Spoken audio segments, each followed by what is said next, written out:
नमस्कार, मैं डॉक्टर रजनी मीना। आज की कक्षा बीए पार्ट फाइनल ईयर के पॉलिटिकल साइंस के विद्यार्थियों के लिए रखी गई है और आज हमारे अध्ययन का विषय है अरस्तू के अनुसार राज की मूलभूत विशेषताएं। हमने देखा कि अरस्तू ने राज को परिभाषित करते हुए राज को कुलों और ग्रामों का एक ऐसा समुदाय माना जिसका उद्देश्य पूर्ण और आत्मनिर्भर जीवन की प्राप्ति करना है। अरस्तु राज की मूलभूत विशेषताओं के अंतर्गत बहुत सी विशेषताओं को स्पष्ट करते हैं। वे राज को एक स्वाभाविक समुदाय मानते हैं। अरस्तु का विश्वास है कि मनुष्य एक राजनीतिक प्राणी है। जो मनुष्य समाज में रहने में असमर्थ है या जिस मनुष्य को समाज की आवश्यकता नहीं है, तो ऐसा व्यक्ति या तो पशु होगा अथवा देवता होगा। राज का अंग नहीं हो सकता, क्योंकि राज्य मानव के भावात्मक जीवन की अभिव्यंजना है और इससे अलग रहकर कोई भी व्यक्ति अपने जीवन के लक्ष्य की प्राप्ति नहीं कर सकता है। राज परिवार का वृहत रूप होने के कारण यह भी वैसे ही स्वाभाविक है जैसे कि परिवार व्यक्ति के विकास का जो कार्य परिवार में प्रारंभ होता है, उसकी पूर्ण सिद्धि राज के अंतर्गत ही की जा सकती है। इस प्रकार राज सामाजिक जीवन के विकास की अंतिम अवस्था है। राज्य स्वाभाविक होने के साथ साथ मनुष्य के लिए आवश्यक भी है। व्यक्ति के लिए राज्य का अस्तित्व उतना ही आवश्यक है जितना कि परिवार का। परिवार में व्यक्ति की कुछ भावात्मक, कुछ आर्थिक आवश्यकताएं पूरी होती हैं। ग्राम इनके अतिरिक्त कुछ और आवश्यकताओं को पूर्ण करता है, किंतु राज्य मनुष्य का पूर्ण बौद्धिक और नैतिक विकास करता है। अरस्तु के अनुसार राज का उदय जीवन के लिए हुआ है और सद्जीवन के लिए उसका अस्तित्व बना हुआ है। अरस्तु राज को सर्वोच्च समुदाय मानते थे। अरस्तु का मानना था कि परिवार, ग्राम, राज्य ये सभी विभिन्न प्रकार के समुदाय हैं। प्रत्येक समुदाय की स्थापना किसी प्रकार की अच्छाई या श्रेष्ठता की प्राप्ति के लिए की जाती है। परिवार व ग्राम आदि प्रत्येक अन्य समुदाय का उद्देश्य किसी विशिष्ट तथा हीनतर अच्छाई की प्राप्ति करना है, परंतु राज का उद्देश्य सर्वोच्च अच्छाई की प्राप्ति करना है, जिसे अरस्तु हाईएस्ट गुड के रूप में भी परिभाषित करते हैं।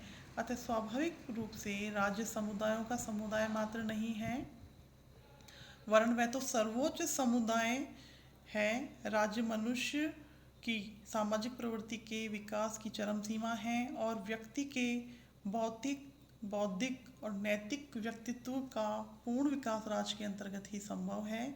इस प्रकार राज्य सर्वोच्च समुदाय है और अन्य सभी समुदाय इसके अंक में लिपटे हुए हैं। अरस्तु राज के स्वरूप को जैविक मानते थे। अरस्तु ने राज के स्वरूप की जैविक धारणा को मानते हुए स्पष्ट किया कि राज्य विभिन्न प्रकार के अंगों से मिलकर बना हुआ है, एक संपूर्ण सावयव है। व्यक्ति और समुदाय इसके अंग हैं। जिस प्रकार शरीर के अंगों का समस्त महत्व मानव जीवन पर निर्भर करता है, उसी प्रकार से राज के अंतर्गत आने वाले सभी व्यक्तियों एवं समुदायों का अस्तित्व तथा उसकी गति राज के भीतर ही संभव है। राज भी परिवारों, ग्रामों, शासक वर्ग, प्रजाजन इत्यादि से एक जीवन सूत्र में बंधा हुआ होता है और राज से हटकर इनमें से किसी का भी कोई अस्तित्व नहीं रह सकता। अरस्तु के राज के जैविक स्वरूप के बारे में विचारों के बारे में इबस्टीन ने टिप्पणी की और वो कहते हैं कि अरस्तु ने अपने इस विचार के आधार पर राज की जैविक धारणा की नींव रखी। अरस्तु राज के अस्तित्व को व्यक्ति से पूर्व मानते हैं। उनका मानना था कि राज्य व्यक्ति से पूर्व का संगठन है।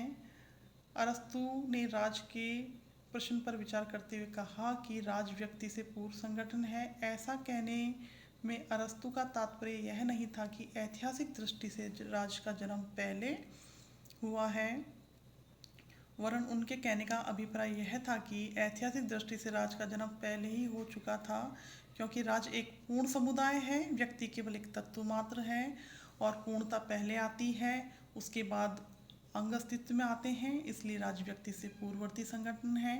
मनुष्य के बौद्धिक विकास की पूर्ण कल्पना के रूप में राज का जन्म व्यक्ति से परिवार और ग्राम के अस्तित्व में आने से पूर्व हो चुका था।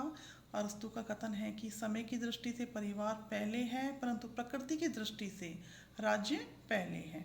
इसका तात्पर्य यह है कि राज अधिक विकसित है और वह उस बात को अधिक अच्छे प्रकार से व्यक्त करता है जो समाज के भीतर छिपी रहती है।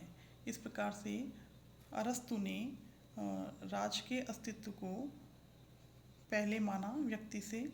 राज एक आत्मनिर्भर समुदाय है। अरस्तु का मानना था कि राज एक आत्मनिर्भर समुदाय है। अरस्तु ने आत्मनिर्भरता को राज का एक लक्षण बताते हुए कहा कि राज परिवारों तथा ग्रामों की का एक ऐसा संगठन है जिसका उद्देश्य पूर्ण एवं आत्मनिर्भर जीवन की प्राप्ति है। अरस्तु राज को एक ऐसा समुदाय मानते हैं जिसमें उसके नागरिकों की समस्त भौतिक तथा आध्यात्मिक नैतिक आवश्यकताओं की पूर्ति हो जाती है। उसके इसी गुण के आधार पर नगर राज्य प्राय आत्मनिर्भर ही हुआ करते थे। अरस्तु ने नगर राज्य को सर्वाधिक श्रेष्ठ राजनीतिक संगठन के रूप में भी माना। इस प्रकार हम देखते हैं कि अरस्तु ने जो राज्य की व्याख्या की वो स्वाभाविक रूप से की। वो परिवार से कुटुंब, कुटुंब से ग्राम और ग्रामों के सम्मिलन से नगर राज्य की स्थापना की बात करते हैं और ये विकास उद्देश्यों को पूर्ण करने के लिए हुआ। इस प्रकार नगर राज्य मनुष्य के जीवन में आत्मनिर्भरता और उसके पूर्ण विकास के लिए अस्तित्व में आया और मनुष्य के सद्जीवन के लिए राज्य बना हुआ रहता है, ऐसा अरस्तु का मानना था। अरस्तु ने राज्य को एक स्वाभाविक समुदाय माना, एक सर्वोपरि समुदाय माना और राज्य के स्वरूप की जैविक व्याख्या की। अरस्तु राज्य में विविधता में एकता को स्पष्ट करते हैं और राज्य को अन्य समुदायों से पहले का समुदाय बताते हैं। राज्य एक आत्मनिर्भर समुदाय है अरस्तु के अनुसार और राज्य का उद्देश्य सद्जीवन को बनाए रखना है। इस प्रकार से हम देखते हैं कि अरस्तु ने जो राज्य की व्याख्या की, राज्य को परिवार के वृहत रूप में ही स्पष्ट करने का प्रयास किया। और आज की कक्षा यहीं तक। धन्यवाद।